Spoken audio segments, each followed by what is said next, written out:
ये आ गया 295 मेंस, ये आ गया 295 वुमेन्स। का क्या खोपड़ी है इसकी, क्या खोपड़ी है इसकी, अल्लाह की कसम मैं मजाक नहीं कर रहा। जेडी दफाएं लगी हैं ओंदा ही लाउंज करता है। नहीं वो फिर मेरे उस्ताद पे भी वो दफा लगी थी, मेरे पे भी वो दफा। बिस्मिल्लाहिर्रहमानिर्रहीम, इय्याका नाबुदु व इय्याका नस्तईन। मेरे पाकिस्तानियों, तुसी देखिया होगा कि जिहड़ा रजब भट्ट दा मामला है उहदे च काफ़ी मैनू कमेंट आए ने कि ओ शाह साहब ये हजरत अली दे मनन वाला है, इनू माफ कर दियो। ते ये मामला है कि असल विच रजब भट्ट कौन है? एक यूट्यूबर है। उसने जेडे 295 A B C जेडे उहदे ते दफात लगियां ने, यानी परफ्यूम दी वजह नाल। उस तो पहले भी लोग कहंदे जी कि इन्हें अपना ईसाई बरादरी दी बेइज्जती की, नमाज दी इन्हें तौहीन की थी। काफी ऐसी चीजां जड़ियां ने ना उस सामने आईयां जड़ियां कि मैं उहदे जाके टिकटॉक ते यूट्यूब अकाउंट ते देखियां, जिहदे च काफी गलतियां कर रहा सी। ते उन्होंने पैगाम भी मैं काफी टोरे कि इस तरह ना कर, फैमिलियां नूं सामने ना लिया, मगर वो बाज नहीं सी आ रहा। और उस तो बाद 295C दा मामला शुरू होया तो उन्होंने दसिया कि तो इन्हें रसालत दे मरतबे विच आंदा, तेरे ते लग जाना, ते तू ये ना कर। सिद्धू मूसेवाले ते भी देख लो, यही लगा ते ओ मारा गया सी।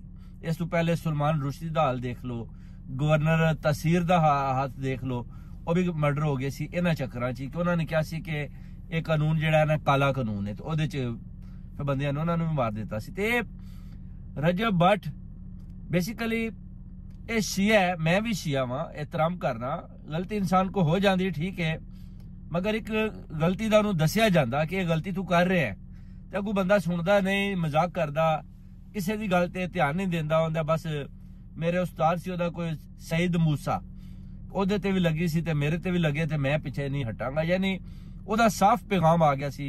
ते मैनूं कहा सी कि तेरे ते लग जाएगी ते फिर बड़ा मुश्किल हो जाएगा तेरा, ते तू मेहरबानी कर इन्हां चीजां तू पिछे हट जा, मजहबी कार्ड ना खेड।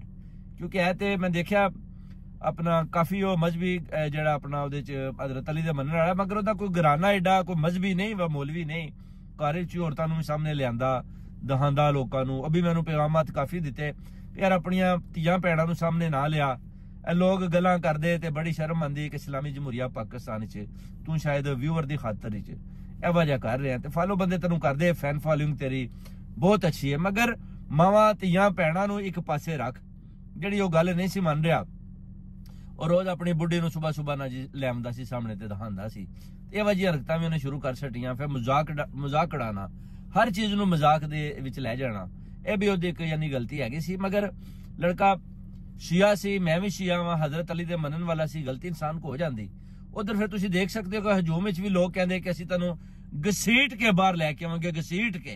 तो भी उन्हां नूं नहीं इस तरह करना चाहिए, क्योंकि शरी हिसाब नाल तुसीं कौन होंदे हो बाहर लियाउण वाले? ओहदी वजह कि अगर बाहर लियाउणा है तो फिर वो कानून ही लियावेगा ना। अगर जिहड़ा बंदा कह रहा मैं बाहर लियावांगा, इहदे सामने तुसीं कुरान पाक रख दिओ, तो ना तेनों नमाज आंदी होगी, ना नूं कुरान दा तर्जमा आंदा होगा सही करके, तो तू ओनू घसीट के बाहर ले आवेंगा। तू आखेगा ओ जी मैनू कुरान पाक दा तर्जमा ते नहीं आंदा, मगर मैं ओनू घसीट के बाहर ले आवांगा, मैं जी मेरे अंदर बड़ा सलाम है। ये भी चीजां ने, मैं नहीं कि कोई ओहदी रजब भट्ट दी कोई वकालत कर रहा, मैं सिर्फ दस रहा, एक पैगाम दे रहा वां। अगर एक इंसान ने गलती की है तो पहले तो उन्होंने चाहिए कि अपने आप कानून के हवाले कर देना, उन्होंने नसना नहीं चाहिए। ठीक है, उन्हें अल्लाह के घर जाके भी कुरान चो किया कि मेरे को ना समझी च हो गया, मैनू सारे बंदियां ने, तस्नीम हैदर यानी मैं, सारे ने असी उन्होंने पैगाम जारी किए कि तू ये काम ना कर, तो उन्हें ना सुनिया, तो अज देखो दी जान जी है ना वो जोखा च पई है उत्थे जाके भी। तो मैं कहना ये भी कि उन्होंने चाहिए कि अपने आप कानून के हवाले करे। और 295 A B C ये की है? जैसे कि तुम तक सकते हो कि शहजाद भट्टी खाना काबा रोजर दे नाल लग के उत्ते बैठे है, तो व्यूअर दे चक्करां च खाना काबा उत्ते ना खंजीर बिठाए ने, और ये दोवे बैठे ने। तो एक दस रहा कि मैं बड़ा इस्लामी हाँ, ते मैं मुल्क वास्ते लड़ रहा, ते मैं जंग कर रहा वां, ते दूजा काफर है तो उन्हें खाना काबा लाया है। शहजाद भट्टी जिहड़ा आपू मुनशियात फरोश है, वह किड्डा बड़ा इस्लामी बंदा है, जिहड़ा कि तू पहले ये दख उधर काफर ने अगर खाना काबा की तस्वीर लाई है, तू पिछे हट जा, बेगैरता तेनू ते लोड़ ही नहीं ओहदा सामना करन दी, क्योंकि वो ते अपना तेरे सही खुदा दी तौहीन कर रहा है। ते तौहीने काबा च भी देखो मौलवियां ने इन्हां नूं भी वाजिबुल कतल दोवां नूं करार दे दिता। अपना सैयद यावर बस साहब ने इराक तों किड्डे वड्डे मौलाना ने, और उस तो बाद उन्हां दी जिहड़ी कौंसल है और फिर मीटिंग कर रही है कि शहजाद भट्टी ते इन्हां नूं सजाए मौत दा यानी इन्हां नूं फतवा पूरा दे दिता जाए।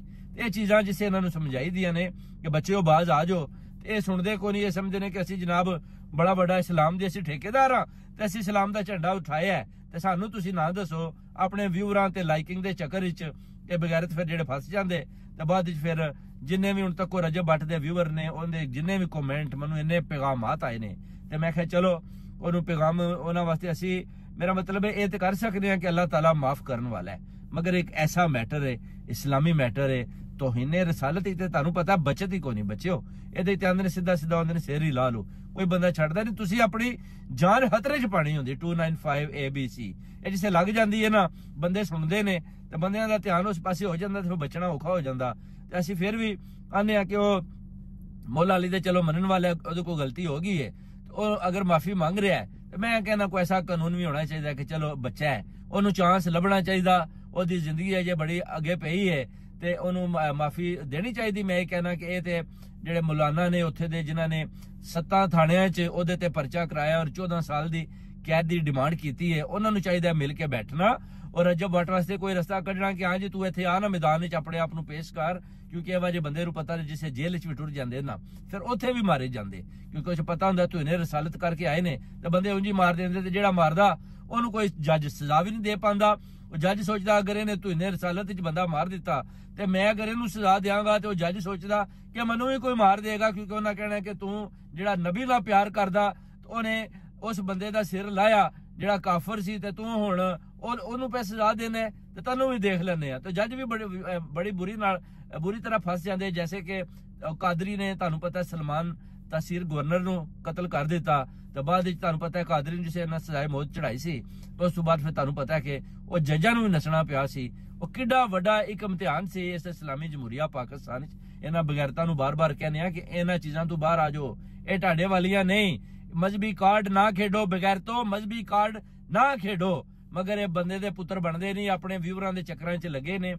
अल्लाह ताला दी जात कोई मैं कहना कि चलो बच्चा है रजब बट ए वास्ते कोई अच्छा रस्ता कट दे, क्योंकि मजहबी कार्ड खेडदा रहा, मेरी गल भी नहीं मानदा रहा। बड़े मैं पैगाम दिते हुण जेडे कमेंट्स मैनू आ रहे ने वो मैं सारे पढ़े ने, ओहदे च काफी मेरे जेडे बंदे ने सैयद बरादरान ने शिया हज़रात ने उन्होंने काफी क्या वे कि शाह साहब मेहरबानी करो थोड़ा रजब बट ते हाथ थोड़ा कर दियो ते तुहाडी मेहरबानी है। ते मैं कहा चलो मैं रजब बट वास्ते थोड़ा जिहा हाथ हौला करके टुरना, ओहदी साइड नहीं लै रहा, क्योंकि ਇਹ ਜਿਹੜੀਆਂ ਤੋਹੀਨਾਂ ਦੀਆਂ ਦਫਾਤ ਜਿਨ੍ਹਾਂ ਤੇ ਲੱਗ ਜਾਂਦੀਆਂ ਫਿਰ ਬਚਣਾ ਬੜਾ ਔਖਾ ਹੁੰਦਾ। ਤੇ ਰਜਬ ਬੱਟ ਨੂੰ ਵੀ ਸਮਝਾਉਂਦੇ ਆ ਕਿ ਬੰਦੇ ਦਾ ਪੁੱਤਰ ਬਣ, ਇੱਕ ਵਾਰੀ ਅਸੀਂ ਤੈਨੂੰ ਸਾਰੇ ਮਿਲ ਕੇ ਅਸੀਂ पे ਜ਼ੋਰ ਲਾਉਂਦੇ ਆ ਕਿ ਕੋਈ ਐਸਾ ਰਸਤਾ ਨਿਕਲੇ ਕਿ ਤੇਰੀ ਜਾਨ ਬਖਸ਼ੀ ਹੋ ਜੇ ਤੇ ਤੂੰ ਆਪਣੇ ਆਪ ਨੂੰ ਕਾਨੂੰਨ ਦੇ ਹਵਾਲੇ ਕਰ। ਉਸ ਤੋਂ ਬਾਅਦ ਜਿਹੜਾ ਫੈਸਲਾ ਸ਼ਰਈ ਹਿਸਾਬ ਦੇ ਨਾਲ ਸ਼ਰੀਅਤ ਦੇ ਹਿਸਾਬ ਨਾਲ ਜੱਜ ਜਿਹਨੇ ਤੈਨੂੰ ਸਜ਼ਾ ਦਿੰਦਾ ਉਹ ਫਿਰ ਮੇਰਾ ਮਤਲਬ ਹੈ ਕਿ ਉਹ ਤੈਨੂੰ ਸਾਹਮਣੇ ਆ ਕੇ ਉਹ ਪੂਰੀ ਕਰਨੀ ਪਵੇਗੀ। ਅਗਰ ਤੂੰ ਉਂਝ ਬਚ ਕੇ ਘਰ ਆ ਜਾਏ ਤੇ ਫਿਰ ਤੇਰੀ ਜਾਨ ਨੂੰ ਵੀ ਖਤਰਾ ਹੈ।